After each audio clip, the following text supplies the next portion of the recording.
Olá, amigos, aqui estamos nós mais uma vez com o seu... O Mestre falou. Exatamente para que você tenha uma melhor condição interpretativa dos textos bíblicos. A gente já viu sobre a igreja, já viu sobre o pensamento de Cristo, né? Exato. Agora vamos ver sobre Paulo. A visão paulina. É muito interessante porque o senhor há de se recordar que quando nós olhamos Cristo, ele mostrou a sociedade que estaria como nos dias de Noé. Ele olhou para a igreja sem amor e sem fé. E também na questão espiritual ele demonstra um número enorme de falsos profetas. Paulo, ele, quero crer que ele vai um pouco além daquilo que Cristo mostrou. Vamos fazer o seguinte, André. Vamos para a Bíblia, uma vez que os internautas que nos acompanham, eles desejam que nós provemos com a Bíblia os nossos pensamentos bíblicos teológicos. Segundo aos Tessalonicenses, no capítulo 2, o verso 3. Ninguém, de maneira alguma, vos engane, porque não será assim, sem que antes venha a apostasia e se manifeste o homem do pecado, o filho da perdição. É interessante aqui, André, pensarmos que Paulo está ratificando o que ele escreveu na primeira carta. Lembra-se que ele escreveu na primeira carta, no capítulo 4, 1 aos Tessalonicenses, capítulo 4, do verso 13 até o 17, falando exatamente do arrebatamento, do dia do Senhor. Ora, os intérpretes naqueles dias começaram a dizer à igreja que o apóstolo Paulo estava dizendo que Cristo já estava às portas. Cristo já estava para retornar, para buscá-los. E Paulo então diz, olha, que ninguém nos engane. Vai ter que surgir essa apostasia na igreja. Ou seja, lembra do inimigo que semeou o joio na visão de Cristo? Como ele conseguiu semear o joio? Enquanto os homens dormiam. Apostasia. Ou seja, dormir é se apostatar, deixar de avisar as pessoas pela palavra. E enquanto os educadores, os ensinadores se fecharam nos seus gabinetes, nas suas bibliotecas, escrevendo essa coisa toda, lá com o povo ficaram leigos, com pouquíssimo conhecimento da palavra. E não tinham uma boa interpretação, não obstante terem a revelação do Espírito Santo. Mas, para que as pessoas entendam a palavra, nós precisamos de 3 coisas. O senhor se recorda? Não. Inspiração, revelação e interpretação.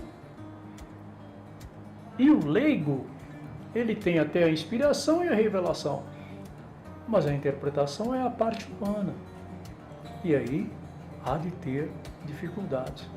E Paulo, então, ele inicia mostrando que há de vir a apostasia, a igreja há de ser uma igreja em que a palavra será deixada em um segundo plano e talvez ela nem exista mais, ela nem seja interpretada com inspiração, com revelação do Espírito, que as pessoas estariam voltadas para o social. E já lá na visão de Cristo ele fala disso, ele fala, nos dias de Noé, comiam, bebiam, casavam-se e davam-se em casamento. Mas cadê a palavra? Percebe? São muitas cerimônias, muitas reuniões, muitas festas. Mas e a palavra? Onde ela está? Recordo-me que nos primórdios da igreja, quando Lutero dá o início ao protestantismo, se falava só a palavra, cantava-se um hino na hora de sair. Mas era 2, 3 horas falando a palavra. Nos dias de Paulo, era pior ainda. O senhor deve recordar-se do caso de Eutico. Dormiu. Porque Paulo começou por volta das 5 da tarde e já era por volta da meia-noite, ele estava pregando, ministrando. 5, 6 horas de ministrações. Agora, olha o verso 7 deste mesmo capítulo de 2 Tessalonicenses, capítulo 2, verso 7. Porque já o mistério da injustiça opera. Somente há um que agora resiste, até que do meio seja tirado. Observe, que mistério é esse? Nós dificilmente paramos para olhar nisso. Nós só falamos, Paulo avisou que o mistério da justiça opera, mas que mistério é esse? Ora, meu Deus, o que acontece? Paulo está querendo dizer que o espírito do anticristo não é um demônio. Não é um demônio que se expulse. E por não ser um demônio, ele então pode entrar e sair nos cultos que os verdadeiros cristãos oferecem a Deus, em nome de Jesus. Há diferença entre eles? Não. O que viria a ser então o espírito do anticristo? É um modo de vida. Verdade. Um modo de vida que a pessoa escolhe. Lembra-se do joio e do trigo? Caminham juntos, idênticos. Idênticos. Não dá nem para separá-los. Ou seja, o espírito do anticristo age no mundo e na igreja. Ou seja, no sistema e na igreja. Logo, ele tem que preparar os cristãos para a chegada dele. Mas tudo bem, o senhor explicou, mas essa previsão que Paulo fez, ela pode ser evitada ou é inevitável, como se fosse uma previsão apocalíptica que está determinada? Está pré-determinada, André, porque é parte da história, tanto da espécie humana como da Igreja de Cristo. Biblicamente, não tem como ser diferente. Não tem como ser diferente. Esse espírito de vida, esse modo de vida, aliás, que o espírito de vida é o espírito de Cristo, mas o espírito do anticristo ele traz uma cultura cristã diferente da cultura cristã daqueles que têm o Espírito Santo. E não tem como se evitar nem a apostasia, nem o crescimento dos adeptos do anticristo. Observe, Daniel capítulo 11, verso 37. E não terá respeito aos deuses de seus pais, nem terá respeito ao amor das mulheres, nem a qualquer deus, porque tudo se engrandecerá. Daniel está dizendo, ou a Bíblia está dizendo, através de Daniel, que este anticristo terá como cultura de vida o homossexualismo. E não obstante alguns pedagogos, filósofos queiram enganar a sociedade com o retorno da ideologia de gênero que deverá ser ensinado às crianças desde o fundamental, na realidade é só a questão do homo. João pode se vestir igual a Maria, falar igual a Maria, andar igual a Maria. Maria pode ser igual ao João, falar como João, andar como João. Quando, no princípio, Jesus disse que no princípio foi feito o homem e a mulher. Isso. E em lugar nenhum da Bíblia você encontra o João se vestindo de Maria ou a Maria se vestindo de João. Porque a igualdade que se tem são nas ações, nas palavras, nos pensamentos, não na ação do ser como gênero. Absolutamente.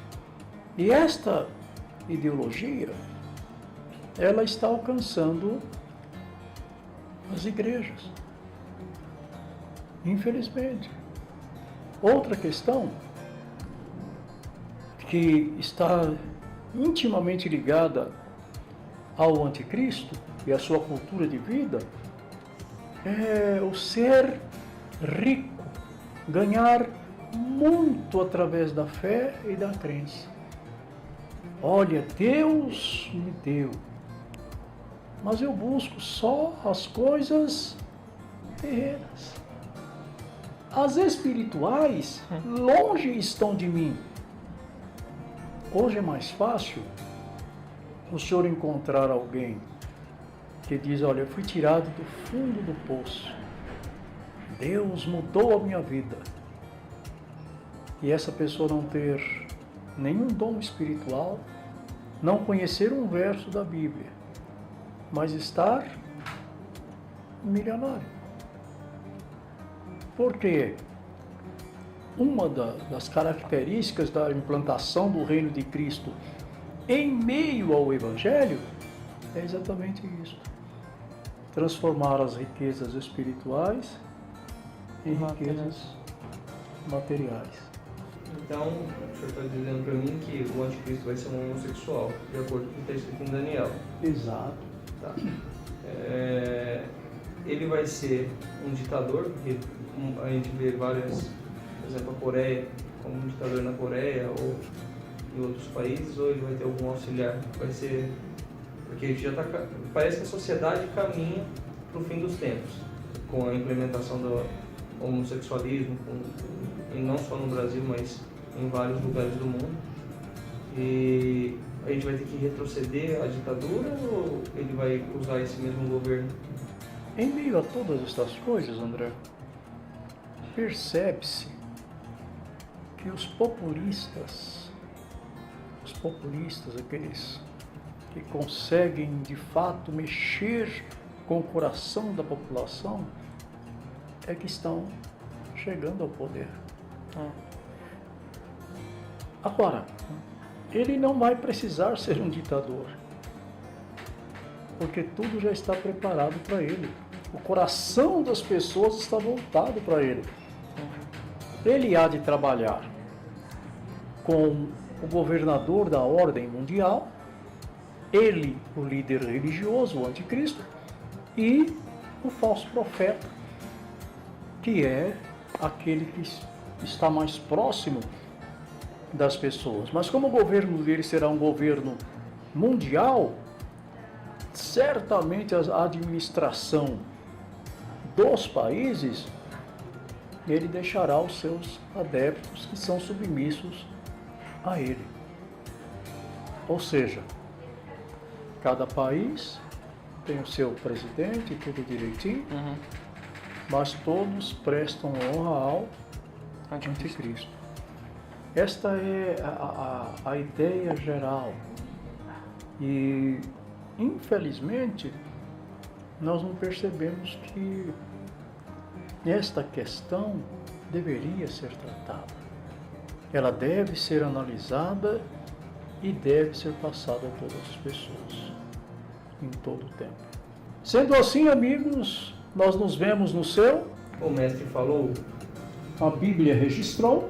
e trazemos a vocês a interpretação dos textos bíblicos. E até lá, se Deus disser que sim.